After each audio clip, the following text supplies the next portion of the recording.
all brand dress நீங்க எங்க dress எனக்கு ட்ரெஸ்ஸே இல்ல மத்த எல்லா ட்ரெஸ் இருக்கு எல்லாருக்கும் இருக்கு நான் மேல இருக்கேன் எல்லா பிராண்டும் இருக்கேன் எல்லா பிராண்ட் இருக்கா இல்லனா உங்களுக்கு எல்லாம் அவ்வளவுதான் சொல்லிட்டேன்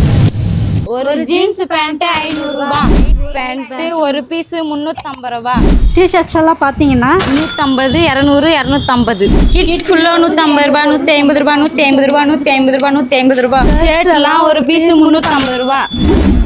குர்தா ஒரு பீஸ் 350 ரூபாய் ஜர்கின்லாம் ஒரு பீஸ் 500 ரூபாய் பேக்லாம் பாத்தீங்கன்னா 500 ரூபாய் இல்ல 200 ரூபாய் தான் இல்ல 500 ரூபாய் 200 ரூபாய் 200 ரூபாய் இருக்குது 500 ரூபாய் இருக்குது chappal 200 chappal 200 chappal 200 chappal 200 ladies long top 300 ரூபாய் லாங் வெஸ்டர்ன் டாப் 350 ரூபாய் வெஸ்டர்ன் டி-ஷர்ட் 200 ரூபாய் இருக்கு 250 ரூபாய் இருக்கு பேகி ஒரு பீஸ் 500 ரூபாய் லேடிஸ் ஜீன்ஸ் ஒரு பீஸ் 350 ரூபாய் லேடிஸ் பெல்லஸ்லாம் 250 ரூபாயில இருக்கு 300 ரூபாயில இருக்கு 350 ரூபாய் இருக்கு ஃப்ராக் கிட்ஸ் 200 ரூபாய் 250 ரூபாய் 300 இப்போ இதெல்லாம் எங்க இருக்குன்னு பாத்தீங்கன்னா ஆல் பிராண்ட் டிஸ்கவுண்ட் சேல் வேற எங்கேயுமே இல்ல நம்ம ட்ரிப்ளிகேட்ல தான் இருக்கு இதோ பாருங்க இதுதான் மாசான இடம் இது உள்ள பாத்தீங்கன்னா இது எல்லாமே இருக்கு ஸோ மிஸ் பண்றாதீங்க இந்த தீபாவளிக்கு வேற லெவல்ல ஆஃபர் போயிட்டு இருக்கு எவ்வளவு சீமா வந்து கிராப் பண்ண முடியும் அவ்வளவு சீமா கிராப் பண்ணிக்கோங்க